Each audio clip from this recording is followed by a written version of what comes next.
Well, hello there and welcome back to the channel. It's so great to see you and I do hope that you're well. I'm Kirk and today we are going to be talking to Phil Morley, who is the designer of Hornby's all-new tooled Black 5 model. Now, he's been working on this model for quite a few years, and what very quickly became clear whilst we were talking to him down at Margate is just how much passion and enthusiasm he has for doing these models.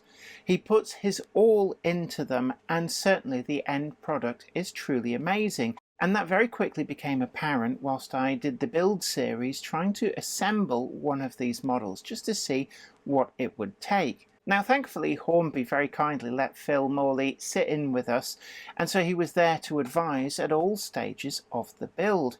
But I also got an opportunity to sit down with Phil and discover just how much enthusiasm he has for the hobby and for every model that he designs. It was actually so much that we couldn't include all of it into that Black 5 build, and we thought it was a great opportunity to put it all together in one easy video. So come with me and let's talk with Phil about the all-new tooled Black 5 from Hornby. But before we get into that, I'd like to ask a huge favour. Do hit the like button as you watch this video, and if you haven't already done so, then do please hit that subscribe button and ring the notification bell. YouTube will probably ignore you, but at least you'll be able to say that you've made the effort, and hopefully you'll then be able to keep up to date on the new videos as they come out. You can also find us over on Patreon too. We've got a link for that down below. But let's get on and have a sit-down chat with Phil Morley and talk about all things new tooled Black 5. Today's video comes in association with Tramfabriek, makers of DCC decoders and accessories that are designed by enthusiasts for enthusiasts. Find the full range available to order now at tramfabriek.co.uk. Additional support comes from... This is Clark Railworks, and this is what we do. You'll know us from Ellis Clark Trains, and you'll get the same friendly expertise with us too. We've got a huge range of pre-owned model railways from all your favourite manufacturers, and maybe some you hadn't heard of before. It's the place to come for quality. We don't stock substandard models, and everything we sell is fully tested and photographed by model railway experts. No matter whether you model 00 gauge, N, HO or more, we have sought after models from all around the world with new listings added every weekday. Check out what's available now at clarkrailworks.com and don't miss out on your latest logo.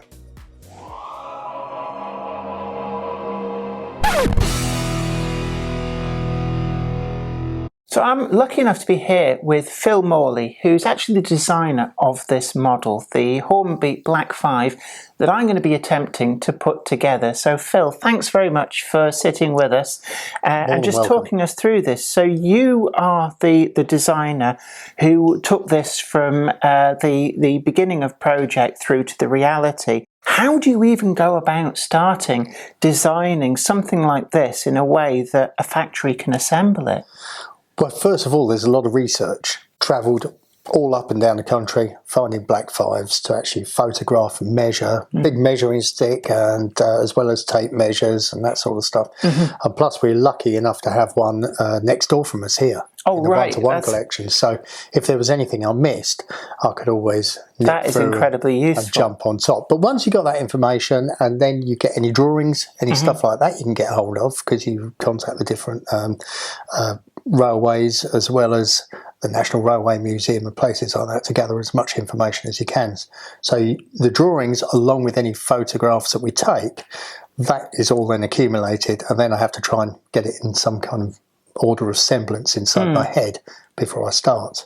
As far as the CAD goes, once I start working on CAD, we use a program called Creo, which is, I think, is about probably the most advanced 3D CAD package you can get. Working with that, I'll set up my parameters when I first begin. So one of the first things I do is set up an assembly mode, because it's 3D, pure 3D. Set up an assembly mode where I'll put all datum planes in there. So I'll have a rail plane, a centre axle plane, I'll have a footplate top plane, and then I'll have a centre of the boiler plane, as well as my centre planes, and then where the axles have to go from the side all these different planes go in. I'll probably start off with the wheels, getting those right. And presumably that then allows you to, from the outset, work out all these individual components, because it's one thing having that pretty picture in the CAD program that looks like a Black 5, but you've then got to break that down into manufacturable parts, and you've got to design that, I presume, from the outset, rather than thinking, well, how do I turn this into a manufacturable item? Yeah, how the tooling's going to be is going to be open and closed tooling, or a two-way, three-way. Yeah, a bit like a dice sometimes. You've got to work all these different directions. So I think about how I'm going to do it as I'm doing it. So if I'm working on a wheel, for example, I think, well, I can do that as an open and shut, but it's an insert mould as well. So we do the profile of the rim, and then once the profile of the rim is there, then I do separately the insert that goes in the middle of the hub. So I will design it already assembled. So as a designer, you have to be not just good with the actual CAD side of things, you have to really fully understand the nuts and bolts and logistics of how things are made to then reflect that in the way that you design it. Absolutely, and it's the materials as well that you use. The materials are vitally important. And presumably as well, you've got to design weight in too, because there's an element where you're going to need that weight to give traction to the model. So you've got to think about what items have to be made from metal to give that weight. And, you know, some items you can't make of metal, so you've got to balance that out, but also have the weight distributed so that the model doesn't tip up one way, that it's got the weight over the driving wheels to be able to pull stuff. Of course. I mean, this program we've got is, it will tell me the centre of gravity as I'm going along as well. I can do a quick properties search, and I can suss where the centre of gravity is, so if I need to add weight or remove weight. The chassis we'll always do out of die cast. That's a given. That's always out of die cast, because that's the first point of getting the most amount of weight in there. And then we look at possibly the foot plate or even the boiler in some instances. So most people will never actually see their model in this form. That it comes to them as this completed item, and it's very easy to kind of overlook the work that's gone in. But how long does it take you from the moment you start through to even just starting the tooling? Are we talking years here in the process? I think it's between 18 months and 2 years from when I begin to do the research, and then I start to do the design. Depends on the complexity of the subject matter as well. If it's a fairly simple steam locomotive, it could take me 3 or 4 months to design. But you've got to remember, when you go back to the days when I first started learning to design, when I was doing my engineering apprenticeship, everything was on the drawing board.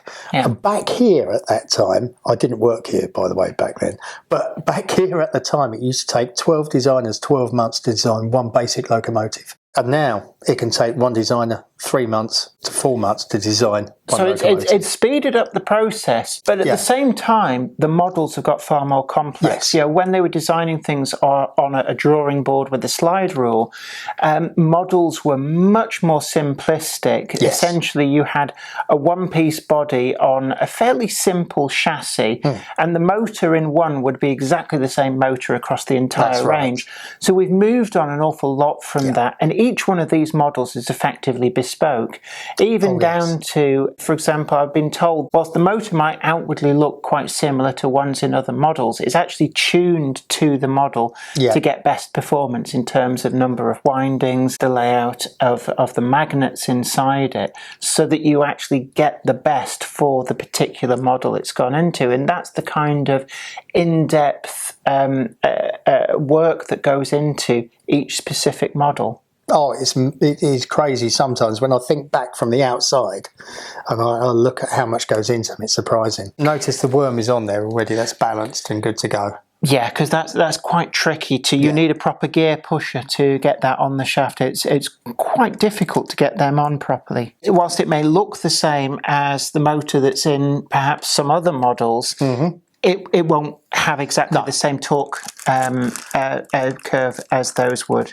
The characteristics will be different, very different. The Black 5 actually took me close on a year to design this, close on a year because of the complexities of it and what we were putting into it and the new technologies as well. When you consider there was actually 842 Black 5s produced in reality, and I think I probably covered about 831. versions of it. So there's a lot of different versions because I'm designing that into the tooling as well. Yeah, I was going to ask about that. Of course, the tooling isn't just for making one particular model. It has to be flexible to take into account detail parts. So presumably during the CAD stage, you've got to be able to design the detail differences, but also figure out how to easily make that work in the tooling as well. Yes, it's if you look at a boiler, for example, what you'll have is the boiler will come out from the side as well as the top, depending on which one we're actually working on, because sometimes it will just be from the side. But what you can do, if you can maintain the core, the inside of the boiler itself, if you can maintain the same shape or similar to, what you can do then is just change the slides on the tool. Yes. So you'll have shutouts and the slides will come in. Yes. So if you can work on something, if you've got 5 or 6 differences, such as the cab on that, because there's various versions of the cab, what will happen is it will just be the different sides that change. So the core will still remain the same. And presumably as well, once you've done all the CAD, you've done the design work, you've figured out how to make all these individual pieces, and that then goes off to the factory, then it isn't clear and done then, because they may well come back and say, actually, you're going to have to redesign this bit because we can't make that in the way you've envisaged, or, this won't, in a 3D environment, it won't be able to be assembled. And so presumably then, you've then got to go back in and redesign and tweak bits as well. So just because you've finished the first process in the CAD program, that isn't the end of that. Oh, no. We would send the 3D CAD information over, and then they'll study the 3D CAD, and they'll come back to us with ideas or things where they say, oh, we might not be able to make that. But I always try and push the boundaries a little bit to get a bit more detail out of them. And in our hobby as well, it's quite a marvel that even compared with, say, 5 years ago, the technology in being able to do the print, finish, and the fidelity of the detail is getting better all the time. So you can now make a model that maybe 5 or 10 years ago you wouldn't have been able to do, either to the same standard or even might not have been something that you could have contemplated. And certainly there's actually behind us somewhere, there's a model of the locomotion number 1, and that's a model that I can't imagine that even 10 years ago anybody would have imagined that something as intricate and delicate as that could be made as a working model. Not at all. And yet there it is. Yeah. It first started off with a rocket though, didn't it? Yes. When I worked on a rocket, we did that, and I would say that was borderline micro-engineering as I was working on it. Yeah. Because the motor was so tiny and every component in it was so tiny. Absolutely. And even the channel that the pickups had to draw power from the rails. It wasn't straight, it wasn't linear like we have on most locomotives. It had to follow a channel. So it was quite complex. So yeah. 5 years ago, no chance of doing anything Absolutely. like that. And it's like, it does make you wonder, in 5 years' time, what are we going to see? It is exciting, and whenever I hear people bashing the hobby and saying, the hobby is dying, blah, blah, blah, blah, it's like, have you looked at some of the stuff we're getting? This is an incredible time to be a modeller. And I would say, when I'm working on a project, you really put your life and soul into it. You put everything into it. You learn as much as you can about it from experts and whoever. You try and suck up as much information as you can, and you put everything into it. And when it comes out, it's a real sense of pride when you first see it come out. You do feel ever so proud of what you see. And it goes out there, and we had a couple of problems, and as you do with these things, you are going to get a couple of problems when you realise the complexity of putting it all together, and that's quite hard to take as a designer when you see something go wrong like that. I can imagine. Have you got any idea how many individual parts there are in this model? I could probably have a look on the CAD and tell you exactly how many of the parts. Are we talking hundreds or thousands? I think you're on hundreds of parts. And let's go into 3 figures. It is incredible. There was a lot of pieces in there, and when you look at the completed item, it's actually easy to underestimate just how much is going into this. Because I've not actually put one of these together myself. So this is a voyage of discovery this is for you for me as well. Yeah. It's brand new for me, so I'm kind of feeling my way through it as well. I know how it should go. It's something that doesn't normally happen. No, this is definitely a voyage of discovery. I have to say, it's a little bit more complicated than your Airfix kit. I hope you really enjoyed that video. It was really great to sit down with Phil and just share in his passion for the hobby. And certainly it was a real pleasure to be able to hang out with him for 2 days down at Hornby whilst I tried to take on that Black 5 build. And really, without his input, I don't think I would have stood a chance to be able to get what came together as a finished working model after, well, 3 days of hard work all in. So a huge thank you to you, Phil, and some of the photographs as well that were taken of me doing the build actually were taken by Phil, and it's really great that somebody thought to record that. But until next time, please hit the like button and don't forget to subscribe to the channel too, and leave a comment down below. It's always great to hear from you, to see what you think about this, especially if the Black 5 is a model that you've got on your layout. I'd love to hear from you about your experiences. But until next time, this is me, Jenny Kirk, saying you take great care of yourself. Happy modelling. Bye for now. Today's video comes in association with Trainomatic, makers of DCT decoders and accessories that are designed by enthusiasts for enthusiasts. Find the full range available to order now at tramfabriek.co.uk. Additional support is provided by... This is Clark Railworks, and this is what we do. You'll know us from Ellis Clark Trains, and you'll get the same friendly expertise with us too. We've got a huge range of pre-owned model railways from all your favourite manufacturers, and maybe some you hadn't heard of before. It's the place to come for quality. We don't stock substandard models, and everything we sell is fully tested and photographed by model railway experts. No matter whether you model double O gauge, N, HO or more, we have sought after models from all around the world with new listings added every weekday. Check out what's available now at clarkrailworks.com and don't miss out on your latest logo.